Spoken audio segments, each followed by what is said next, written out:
Okay guys, para to sa mga Scorpio, titingnan natin ang gustong sabihin sa inyo ng inyong person o ano ang kanilang nais mangyari. Okay? At anong sitwasyon ninyo. Magito man ay galing sa nakaraan o sa inyong kasalukuyan ng karelasyon o paparating na person, ano man ang lalabas ditong message ay ito ang gustong sabihin sa inyo at titingnan natin. Scorpio, I want you, okay? I want you, Scorpio. Yan ang sabi sa inyo ng inyong person. Maaring ito ay hindi nyo pa kilala o makikilala nyo pa lang or kilala nyo na pero hindi nyo napapansin. Okay? So, I want you. Our love is eternal. Okay? Ito ba ay nakasalamuhan nyo na? Our love is eternal. I wish you were mine. So, pinapangarap ka niya, Scorpio.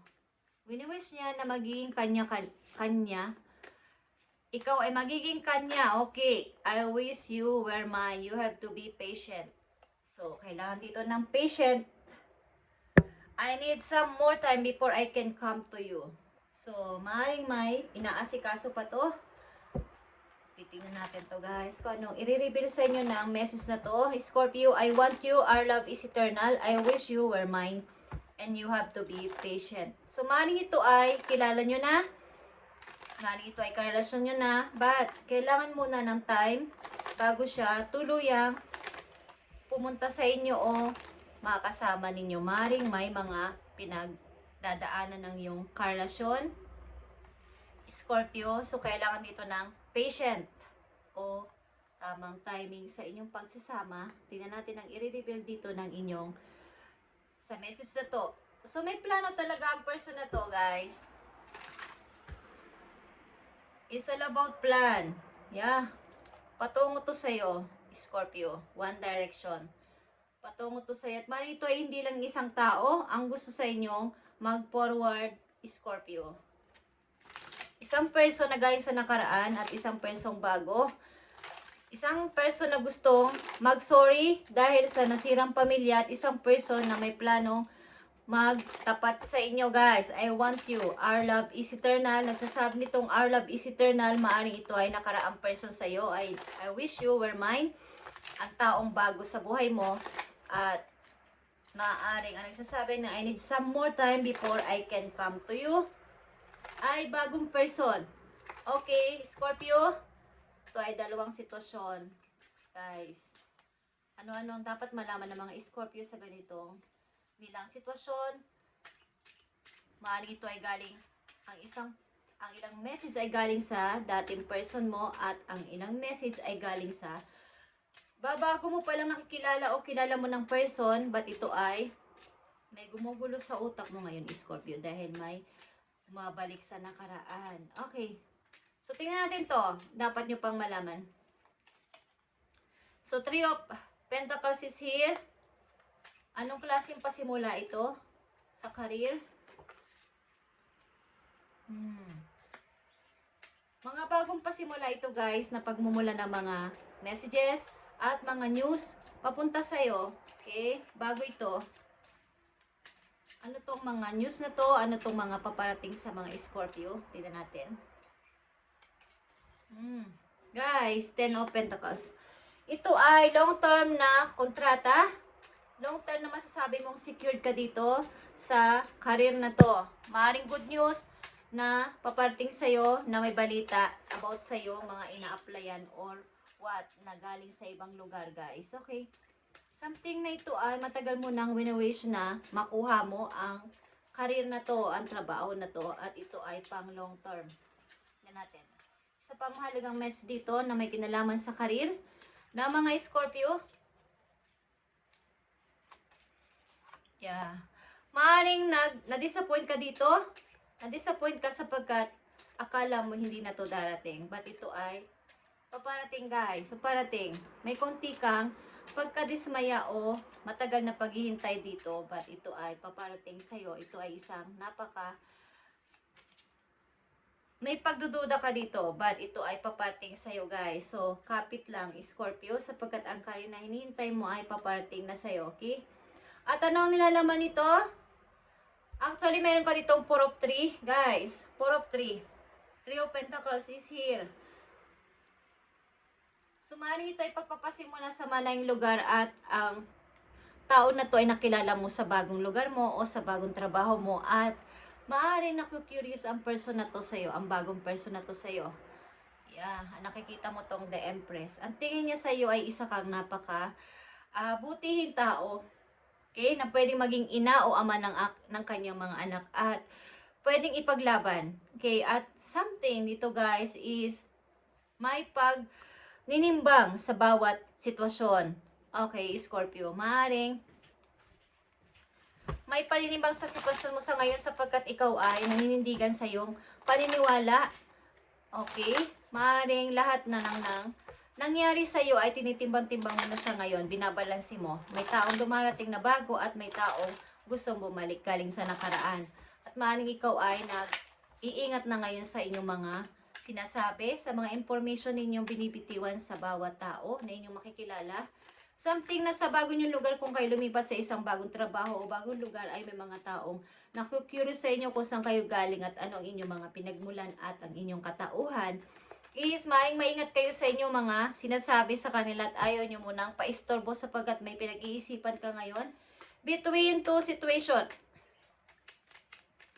So ano pa ang message sa mga Scorpio? Simula sa araw na to.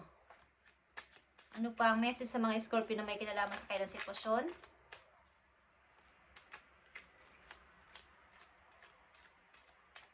Okay.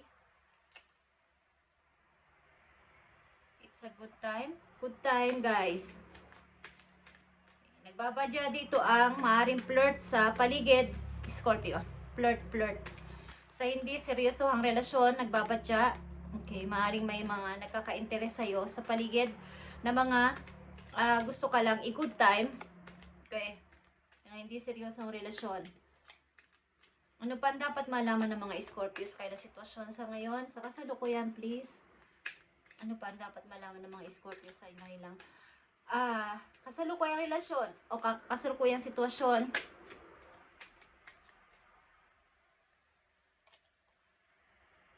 Nandito ang insecurities at self-esteem. Magkaroon ka ng tiwala sa iyong sarili at huwag kang masyadong nagpapakalungkot. Bagamat ang ilan sa inyo nandito Scorpio ay mapag-isa o nag-iisa palagi sapagkat iniisip nyo andito yung trust issue. Okay.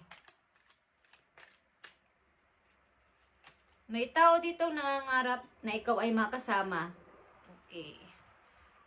So, ang ilan sa inyo is napaka-independent na tao at kumbaga wala kayong hinihindian sa lahat ng bagay. But andito yung maaaring kayo natatalo minsan dahil nga kayo, ang ilan sa inyo dito ay natiling matagal na single at naghahanap lang ng pagmamahal at makakasama sa buong buhay nila ay huwag kayong, okay, sabi ko lang to sa inyo, kung gusto nyo mag-ingat is kung pupunta-punta kayo sa mga party-party at mga aya ng mga barkada nyo o mga kakilala ninyo, samang kayo lugar ngayon sa mundo, nasa ibang bansa man kayo, nasa sarili nyo basa, ay kayo mag-ingat sa mga party-party na inyong pinupuntahan at mga group-group na pinupuntahan nyo sapagkat may mga tao nagkaka-interest sa inyo para lang kayo ay parang having fun, parang good time lang, guys. Okay? At kung handa naman kayo sa ganitong klaseng setup is wala tayong magagawa dyan, Scorpio. But ito, as sabi ko sa inyo, may potential itong mangyari sa inyo, guys. Okay?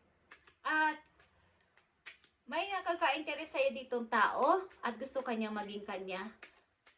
Meron din sa'yo bumabalik dito na person galing sa nakaraan o plano niyang humingi ng sorry at second chance dito.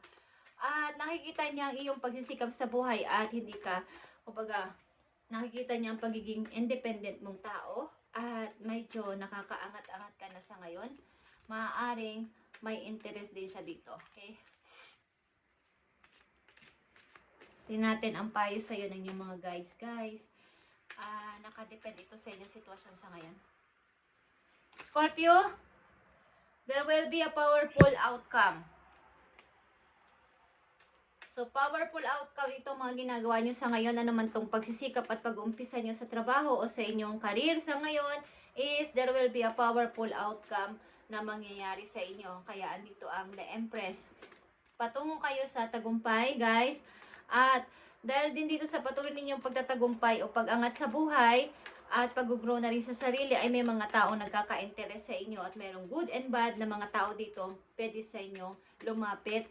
At mag-ingat lang kayo kung gusto nyo lang sa mga pupuntahan yung party, sa mga group na sasamahan ninyong tao. At baka kayo ay malin lang, guys. Okay? At sasabihin lang nila sa inyo ay just for fun. Okay. Okay, Scorpio, this situation requires all your energy and time. Ang sitwasyon na kinalalagyan nyo sa ngayon ay kailangan o nangangailangan ng energy at ng time ninyo. Okay? So, kayo ay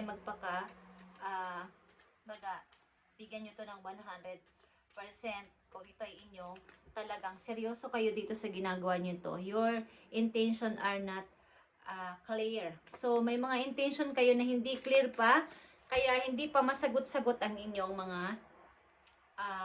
kumbaga kung kayo may pinag-pray o may mga pinag-wish is, maaaring hindi nyo pa masyadong kiniklear o nililinaw ang inyong gustong-gusto talagang mangyari. Kaya, naaantala o nadidelays ang pagdating ng inyong answer sa inyo. Okay? Something na bigyan ninyo ng kaliwanagan talaga ang inyong gustong mangyari sa buhay at para makinig at maramdaman tuon ng inyong mga guys ang totoo ninyong gustong-gustong mangyari. Okay? Patungo kayo sa tagumpay, Scorpio.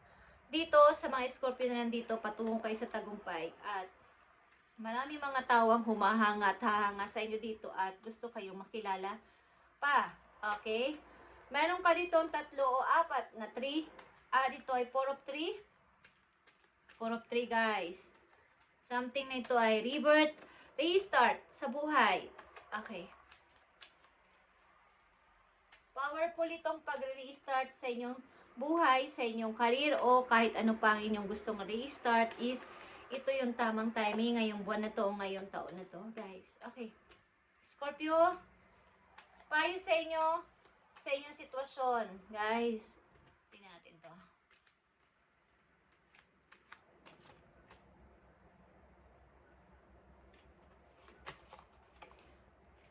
Sit in silence, Scorpio, for a moment.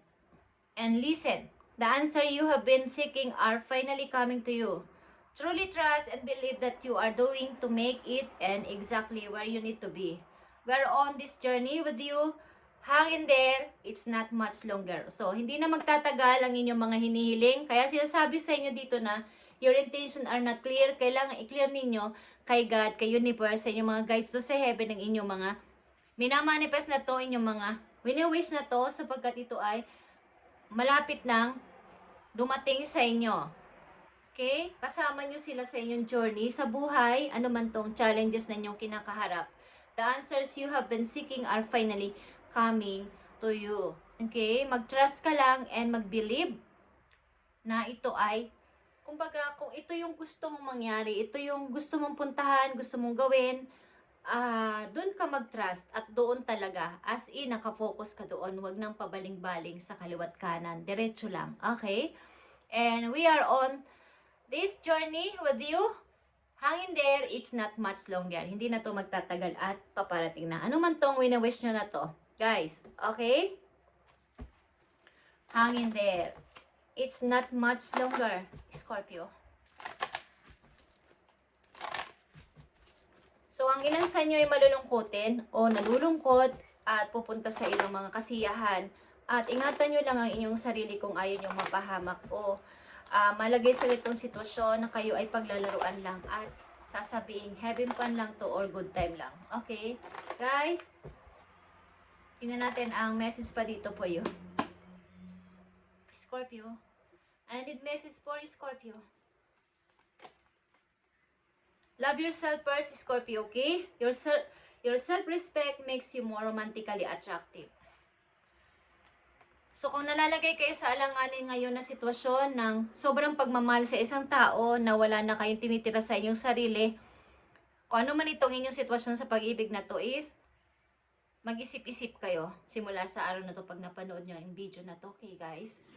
Mas mahalin nyo ang inyong sarili kesa sa, kumbaga magbigay kayo ng maraming porsyento sa sarili nyo sapagkat ito ay makikita ng mga tao nito at mas ahangaan pa nila kayo sa inyong pagmamahal muna sa sarili bago ang pagbibigay ng attention sa iba.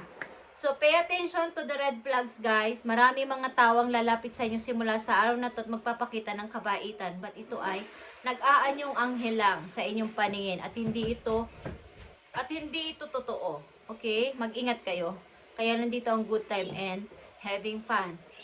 So guys, may bago ditong tao, mga nakilala nyo na o makikilala nyo pa lang at may paparating na galing sa nakaraan at handa kang wag forward ito para hingin ka ng sorry o magpakumbaba sa iyong muli. Nasa sa inyo yan kung gusto nyo silang pakinggan.